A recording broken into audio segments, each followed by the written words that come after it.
Hello, everyone. This is my immigrant diary. Did you know that as an asylum seeker, you can actually reach out to a US citizen for sponsorship? You don't have to know them, they don't have to be your friends or your family, but as long as they can financially support you, you can totally do that. Please like and subscribe for more facts.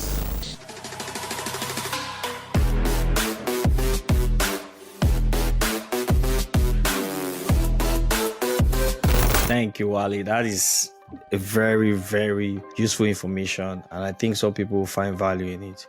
But there's also something interesting that came out recently. I don't know if you're aware, the USCIS has waived COVID-19 vaccination as requirement for the adjustment of status. So, Wow. in a publication in January, the USCIS would not deny any adjustment of status application based on the applicant's failure to present documentation that they received COVID-19 vaccination.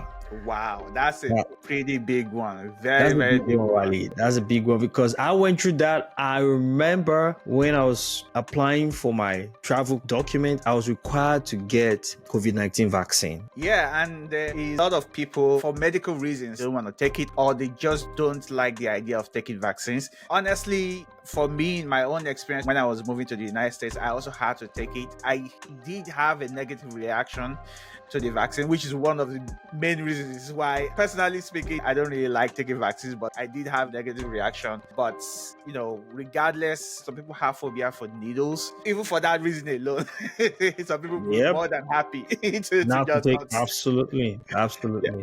Yeah, that's really, really good. If you're moving to the United States, that's something that's going to be off your table. I'm pretty sure they still require that kind of vaccination. This is just for COVID-19. Am I correct?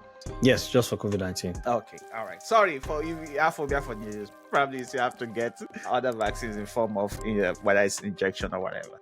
So, like I said in the beginning of the video, there are also other pressing news that is coming out of the Trump administration right now. I'm going to start with the first article.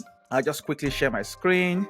Okay, yeah. So this article right on the U.S. Citizen on Immigration Services website, it was published on January 28th, and it simply says that due to the January 28th, 2025 executive order securing our borders, USCIS is pausing acceptance of Form I-134A, the online request to be a supporter and declaration of financial support, until we review all categorical parole processes as required by that order. So I know in the beginning we did talk about, you can actually seek for a sponsor, but unfortunately right now they are putting that on hold. I think it shouldn't impact how you seek for sponsorship. Right now it's just that they are putting it on hold until they start looking at how they are going to approve people. And if you're wondering what the form looks like, this is how it looks like. Someone who wants to sponsor you, this is the form I-134A. They're going to fill out their information. They select one of the two categories, whether it's a parole process, that's, if you're running from danger or something like that, or it is for family reunification. And then you go down the list. It's a long form, but well-detailed form. You provide all your information, and, you can also go to the USCIS website, that's the United States Citizenship and Immigration website, to see how it looks like, and you can start reaching out to people if you can connect to someone online that is willing to sponsor you.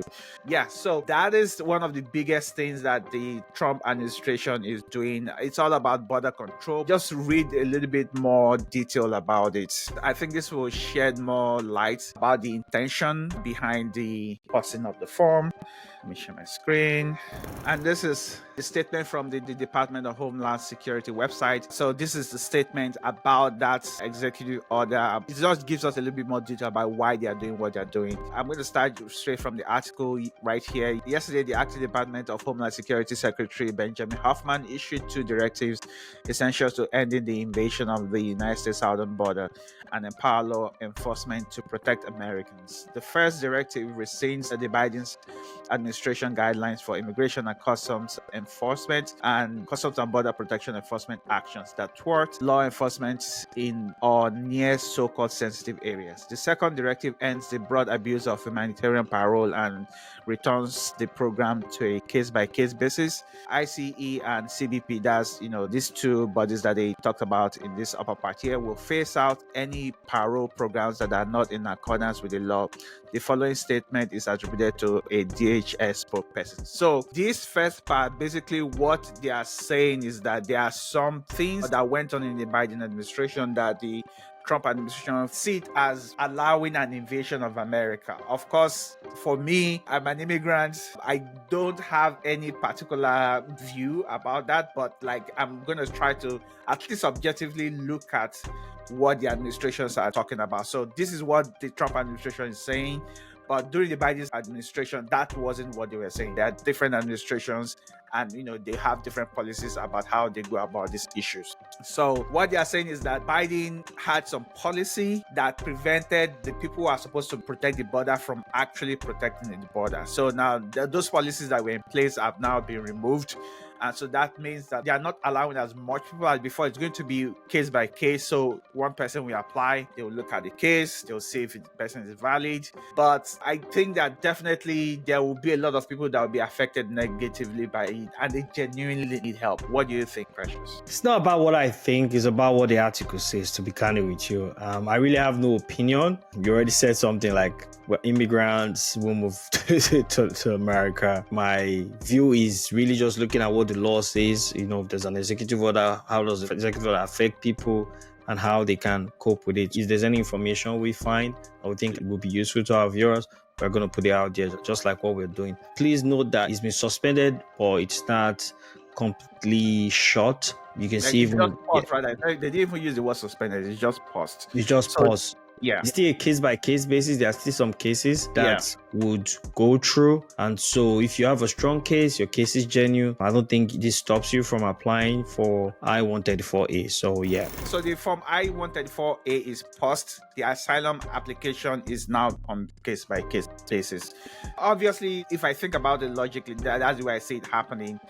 Some people that genuinely need help, they may not be able to get it as soon as possible that they need it. But regardless, the administration and even most Americans, because they did vote for it, one of the reasons that Trump won is that they voted for him to be able to manage the border, and they think that the border should be managed better. I can safely surmise that most Americans also want the border to be well controlled, or to be controlled in this way. Maybe not well controlled is the way that I'll put it. So yeah, so that's all you should be aware of. But I would encourage you, if you are seeking asylum, if you are escaping danger, if you need something that only the US can provide, please do not hesitate to apply. Still, you don't want to give up just because Trump is there. We strongly encourage you, if you need help, please continue to apply for asylum. Yes, that's the main news that we have for today. Like I said in the beginning of the video, please like and share and subscribe. Please help us grow our channel. We are growing slowly but steadily. So with your help, we're going to get there. Thank you. Yes, have a nice day, everyone. All right.